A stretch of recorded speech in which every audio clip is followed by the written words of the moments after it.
नमस्कार, मी गौरव मानकर पोस्ट मराठीमध्ये तुमच्या सर्वांचं स्वागत करतो। या निवडणुकीमध्ये अनेक मतदारसंघाचे विश्लेषण आम्ही तुमच्यापर्यंत आणण्याचा प्रयत्न केला आहे। त्यासाठी आमची प्रचंड मेहनत आहे। त्यामुळे आमचा उत्साह वाढवण्यासाठी कृपया हे चॅनल तुम्ही नक्की सबस्क्राइब करा। विदर्भामध्ये असं म्हटलं जात होतं की 62 पैकी जवळपास अर्ध्यापेक्षा जागा ह्या काँग्रेसला म्हणजेच महाविकास आघाडीला जाईल आणि विदर्भातून सत्तेचा मार्ग जातो असं देखील म्हटलं जात होतं। परंतु महाविकास आघाडीच्या बाजूने एकही असा जिल्हा राहिला नाही की ज्यांनी महाविकास आघाडीला साथ दिली। यामध्ये पूर्व विदर्भ असो की पश्चिम विदर्भ असो, विदर्भामध्ये सपशेल अपयश महाविकास आघाडीला मिळाला आणि महायुतीला दणदणीत विजय मिळाला आहे। त्यामुळे विदर्भामध्ये असं का झालं आणि खास करून असे जिल्हे की ज्या जिल्ह्यामध्ये काँग्रेसचा गड मानला जात होता, ज्या जिल्ह्यांमध्ये काँग्रेस मजबूत परिस्थितीमध्ये होते, त्या सर्व ठिकाणी काँग्रेसचा सपशेल पराभव झाला आहे। यामध्ये नागपूर असो किंवा अमरावती असो, हे जे महत्त्वाचे दोन जिल्हे आहे, या ठिकाणी काँग्रेसला मतदारांनी भरपूर साथ दिली आहे। परंतु यावेळेस काँग्रेसला सपशेल नाकारला आहे मतदारांनी। आता आपण अशा एका जिल्ह्यामधील चर्चा करणार आहोत की ज्या जिल्ह्यामध्ये दोन धक्कादायक पराभव बघायला मिळाले। यामध्ये सर्वात मोठा धक्कादायक पराभव जो झाला आहे तो बच्चू कडू यांचा अचलपूर मतदारसंघातून आणि दुसरा सर्वात मोठा पराभव तो यशोमती ठाकूर यांचा तिवसा मतदारसंघातून।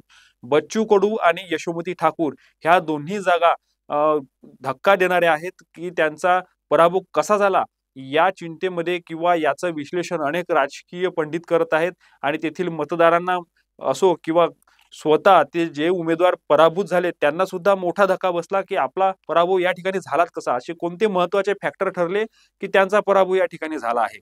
आपण अचलपूर आणि तिवसा या दोन्ही मतदारसंघाची सविस्तर माहिती घेऊया की नेमका त्यांचा पराभव कशामुळे झाला।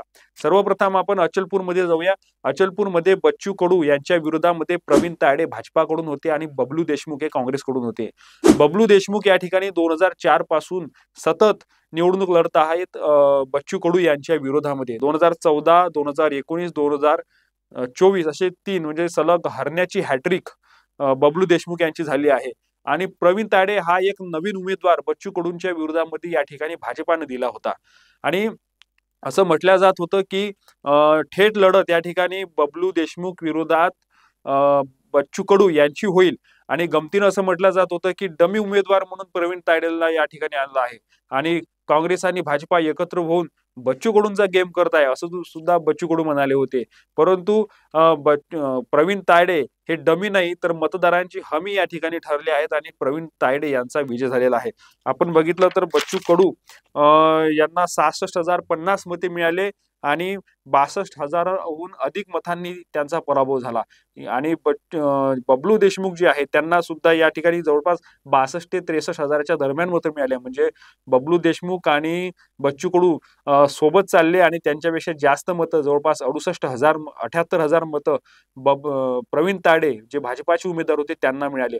म्हणून या ठिकाणी बच्चू कडूचा पराभव का झाला तर असं म्हटलं जातं की अँटी इन्कम वसी त्यांच्या विरोधामध्ये बच्चू कडूंच्या विरोधामध्ये होते, कारण ते सलग 4दा अचलपूर मधून निवडून आले आहेत।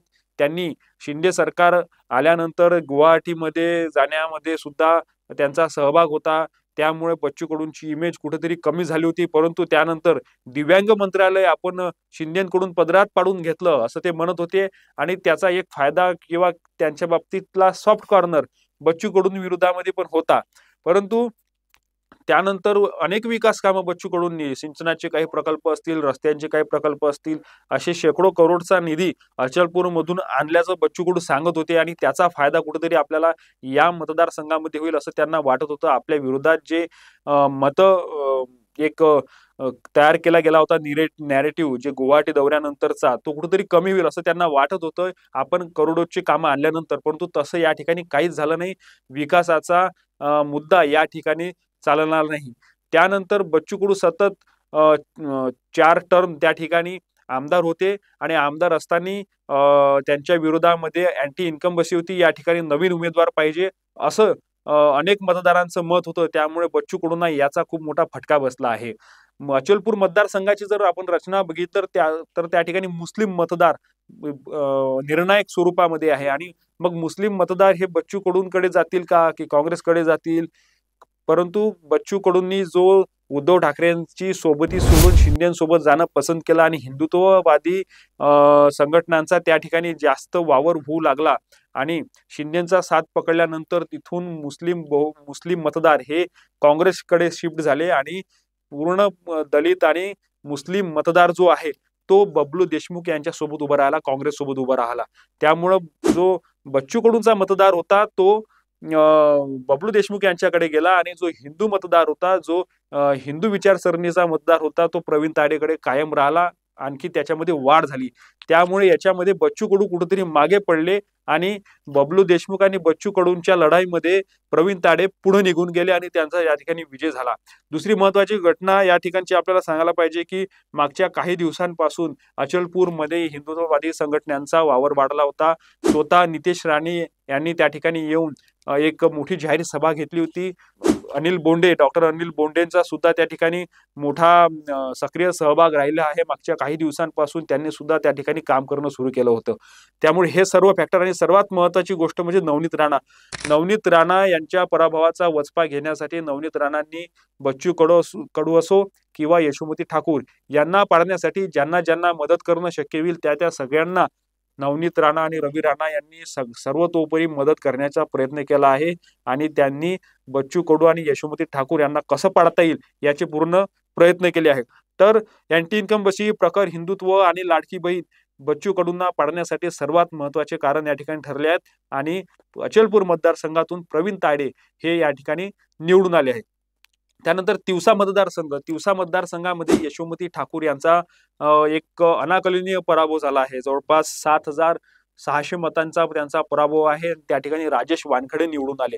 राजेश वानखडे हे एक नवखे उमेदवार होते आणि त्यांची सुद्धा जवळपास राजेश 2004ला या ठिकाणी भाजपाचा उमेदवार आला होता. साहेबराव टट्टेंचा विजय झाला होता भाजपाचा. तर 2004 ते 2024 त्यानंतर 2009 पासून ते 2024 पर्यंत त्या ठिकाणी यशोमती ठाकूर होत्या आणि आता भरपूर दिवसानंतर त्या ठिकाणी भाजपाचा उमेदवार येत आहे. तिवसा मतदारसंघातून असं म्हटलं जातं की यशोमती ठाकूर यांचा विजय निश्चित होता. त्या ठिकाणी राहुल गांधींची सुद्धा सभा झालेली होती. त्या ठिकाणी भाजपासाठी राजेश वानखडे यांच्यासाठी स्वतः युपीचे मुख्यमंत्री योगी आदित्यनाथ मोजरीमध्ये येऊन गेले आणि त्यांनी सुद्धा त्या ठिकाणी जोरदार भाषण केलं होतं आणि त्या ठिकाणी भरपूर गर्दी पण पाहायला मिळाली होती.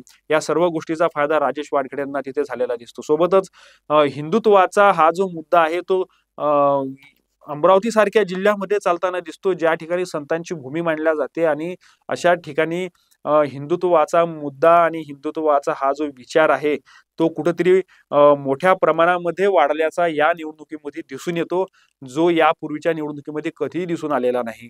त्याचप्रमाणे तिवसा या मतदारसंघातून लाडकी बहीण योजनेचा खूप मोठा फायदा झाला आहे. हा फायदा सगळीकडे झाला आहे.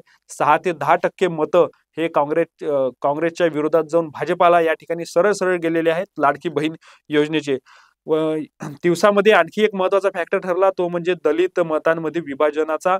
त्यामध्ये वंचितचे मिलिंद तावडे यांनी जवळपास 6,500 ते 7,000 मतं त्यांनी घेतली आणि ते सगळे मतदार जे आहेत ते यशोमती ठाकूर यांचे होते आणि यशोमती ठाकूर यांच्या मतांमध्ये विभागणी होऊन ते वंचितला त्या ठिकाणी गेले आणि जवळपास 6,500 ते 7,000 मतं त्यांनी घेतले आणि 7,500 मतांनी यशोमती ठाकूर यांचा पराभव झाला आहे. आणि असं म्हटलं जातं की यशोमती ठाकूर यांचा नियोजनाचा मध्ये अभाव, ओव्हर कॉन्फिडन्स हा सुद्धा त्याच्यामध्ये महत्वाचा फॅक्टर आहे की आपल्याला लोकसभेमध्ये चांगला विजय मिळाला. लोकसभेमध्ये अमरावतीची जागा काढण्यामध्ये यशोमती ठाकूर यांचा सिंहाचा वाटा होता. या भ्रमामध्ये त्या होत्या आणि कुठेतरी ओव्हर कॉन्फिडन्स मध्ये ही सीट गेली की काय याची सुद्धा चर्चा अमरावतीमध्ये सुरू आहे. आणि आणखी तोच मुद्दा की नवनीत राणा यांनी सुद्धा त्यांच्या विरोधी पक्षाला जो राजेश वानखडे आहेत त्यांना मोठ्या प्रमाणात सगळ्या पद्धतीची रसद पुरवली आणि यशोमती ठाकूर यांना त्या ठिकाणी पराभूत करण्यात आलं. तर अमरावती जिल्ह्यामध्ये एकूण 8 जागा आहे आणि 8 जागांपैकी जवळपास 7 ठिकाणी महायुतीचा विजय झाला आहे. फक्त एका ठिकाणी दर्यापूरमध्ये उद्धव बाळासाहेब ठाकरे यांची जागा आलेली आहे. बाकी सर्व ठिकाणी महायुतीचे उमेदवार आलेले आणि खूप मोठ्या फरकांनी सुद्धा आलेले आहेत. रवी राणांचा सुद्धा मोठा विजय झालेला आहे. तिकडे मेळघाटमध्ये मोठा विजय झाला आहे भाजपाचा, धामणगावमध्ये झालेला आहे, वेगवेगळ्या ठिकाणी त्याचा वरुड मोर्शीमध्ये विजय झालेला आहे. तर या सगळ्या ठिकाणी अमरावतीमध्ये भाजप जर आपण बघितलं तर काँग्रेसला यावेळेस खातं पण उघडता आलेलं नाही. काँग्रेस आणि शरद पवार गटाला 2024ला खातं पण उघडता आलेलं नाही अमरावती जिल्ह्यामध्ये, जे की 2019ला जर आपण बघितलं तर काँग्रेसच्या 3 जागा तिथे आलेल्या होत्या. प्रहारच्या 2 जागा आलेल्या होत्या, अपक्ष 2 होते, भाजपा 1 होती.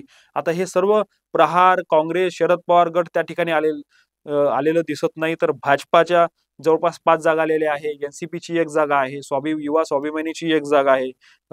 आणि युबीटीची 1 जागा, अशी एकूण 8 जागा अमरावती जिल्ह्यामध्ये आहे.